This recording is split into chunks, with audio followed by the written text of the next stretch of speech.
Greetings, friends and strangers. Welcome to the Art Mind Studio. I am your humble host, Bobcat, and welcome to the video of the unboxing, assembly, and review of my new Yukon 9-drawer mobile workbench with a solid wooden top, and my mobile workbench with a solid wooden top, both from Harbor Freight. The 9-drawer, for reference, the 9-drawer workbench is SKU number 57805 and it's $399. And the mobile workbench with the solid wood top, they both have solid wood tops, is SKU number 57779 and is $349. I got both of these from my local Harbor Freight in Laurel, Maryland. It was quite an adventure getting them home, and I decided to pick them up from the store instead of getting them shipped to the house because shipping was $200 by itself, and I've got a minivan and no good common sense. So yeah, and the reason that I have them together under this plywood is because I wanted a good, solid, sturdy, stable workbench thing, much better than the improvised door that I've been using for the last 10 years. And I wanted also something that was mobile. We're going to do some renovations in here, hopefully in the not terribly distant future. And this is going to need to move around a bit to accommodate the crap that I'm doing, and may at some point need to even roll outside. Each of these cabinets comes with a set, where are they? A set of swivel casters and a set of fixed casters. You can put them either side, whichever you want. Comes with a handle. You can mount on either side, whichever you want. Pretty straightforward. But you can see this is good movable workbench. And each of these benches can hold, according to the literature, it can hold 1,200 pounds. So combined, this can hold 2,400 pounds, enough to park a motorcycle on here and work on it if I was dumb enough to try and get one up here. And I don't think I am. The plywood I got from my local Lowe's for like $100 for both sheets of 3/4 BC plywood. I had a container of Johnson & Johnson paste wax that after I gave this a very quick, very light sanding, basically put the entire container of paste wax down into this, but I've already spilled stuff on it and water just beaded right up on it, and I'm not getting any splinters, and that's a big bonus. So here is the montage to show you how all of that goes together. I'm going to give you the good and the bad of my impressions of both of these cabinets at the same time. I'm going to start with the 9-drawer workbench. Both of these are the exact same height. They give you fully assembled a height of 36 and like 15/16, may as well say 37 inches. This allows me a level of organization and storage that I've wanted for years.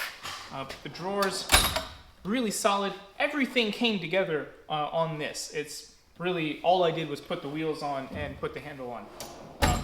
Drawers are nice and smooth, plenty of deep storage. They come with, I guess keys are on the other side.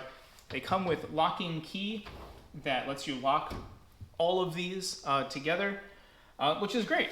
But they have a nice, smooth, solid feel. I have no concerns with these whatsoever. And yeah, so we've got 6, I guess, shallow drawers, 1 shallow wide drawer, and 2 very deep drawers, deep enough for my good old-fashioned heat gun to stand up right and not get caught. A couple power saws, grinder, pneumatic tools, other power tools in cases. It also came with, it's kind of a sticky material. It's a liner paper, but it's that rubbery kind of cabinet liner that you might find at your grandma's house. There we go. Also came with some good like liner material that keeps things from shifting around inside. I really like this. I'm a huge fan. for $399, I think that's a pretty good value, especially given the weight that it can hold. And when I put this together with the other cabinet, I inset both of these 3 inches centered on the center of the cabinet, and then screwed the first piece of plywood down into the wood, and then the second piece down to the first. And that was really it. Let's go check out the other side. This is technically the mobile workbench. It's functionally the exact same exterior dimensions, exact same wood top as the 9-drawer cabinet. It has its own good smooth rolling drawer, and inside it has 2 cabinets with 2 shelves. Can't really see that, can you? The shelves can be stacked. It has this sort of pegboard kind of structure here on the inside of the door. Comes with metal little cup shelves that, over here. There we go. And hook into the pegboard on these tracks right here, and then normal standard pegboard on that size. And that's great. Has a good crisp kind of feel to it, and this has kind of that little round bicycle key business that you can lock everything with. I probably won't ever use that. And so that's the good. And there are a couple, but few bad, and we'll get those right now. First bad, and it's not awful. It's just I think they could have done this better. The drawers in here, nice and solid. They sit real solid in these little latches here. They're just hard to get in and out of this. They're a little hard to rearrange the spaces, so think good about where you want these shelves, internal shelves, to sit, and you're going to put them there, and you'll probably never adjust them. But I mean, they hold plenty for me. You give space underneath. They have a few different levels to them. You can fit a few things on the pegboard in here, but I mean, to be honest, this is a pretty short cabinet, so you're probably going to hang most of your tools somewhere else on an actual pegboard wall. But yeah, for my camera stuff, small cables and things, this works out really, really well. Other bad thing. Supplemental lighting, so I don't know how well you'll be able to see it. Another bad thing, and again, this isn't awful. This is just a design choice I don't agree with.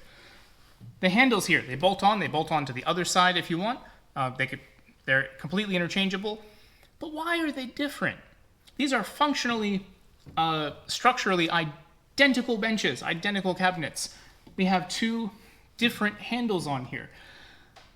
At least I can say what's good about the handles is they're super solid, and you can hang, if you have hooks or bungee cords or whatever, you can hang stuff from these and make use of these as additional storage spaces.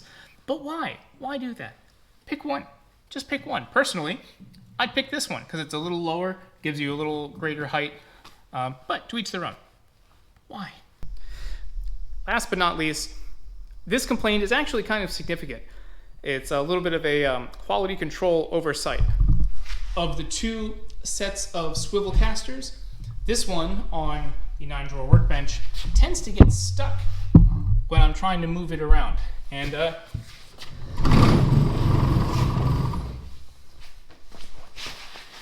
you can see it scuffs up the floor, my beautiful floor, a little bit. But for a $400 cabinet, I would expect the wheels to work. I've already contacted Harbor Freight customer service about getting these swapped out, and there's a delay with them. There's a holiday weekend, all that. So we'll see how that goes. I'll put in an update later, probably. I also wanted to get an additional 2 pairs of swivel casters to replace the fixed casters on the other side, so that the whole thing swivels around and I can just spin it in place much easier than I can right now. I love mobile things. And I also wanted to order an additional set of swivel casters so that I can build out the backside of this to have a supported storage area. And we'll see. I have no idea how much those cost, and we'll find out when we get there. But let's go back upstairs. And there you have it. Receiving, unboxing, assembly, and the showcase of these two Yukon Workbench tool cabinet mobile workstation things from Harbor Freight. Good and the bad. And we'll see how Harbor Freight customer care deals with this. Now, a note about Harbor Freight. I can already hear some of you snickering and saying, oh, why didn't you go to Milwaukee? Why didn't you, I don't know if Milwaukee makes benches, but why didn't you go to Home Depot or Lowe's or Craftsman and get bigger, more brand name? Why are you buying stuff made in China? Get that poison out of your mind. Harbor Freight has and makes great stuff. Every once in a rare while, there's a problem. I'm a professional contractor. I work on very big, very expensive systems all over the Washington, D.C. area. Lots of my tools come from Harbor Freight and have and will for years. Your complaint about stuff made in China, where does that come from? Is it really the Chinese, or are you just upset that that country has out-capitalismed us? You think that their stuff is cheap, their labor practices are bad, stuff should be made in America. You're right. Stuff should be made here by us to take care of us and employ us. Stuff should be made of good quality. But that's not on the Chinese, that's on the people that own the companies. So make sure you get that straight. So anyway, thank you for joining me on this presentation video. I hope you are safe and well-fed wherever you are. I wish you mucho amor, and I cannot wait to see you again. Good luck out there.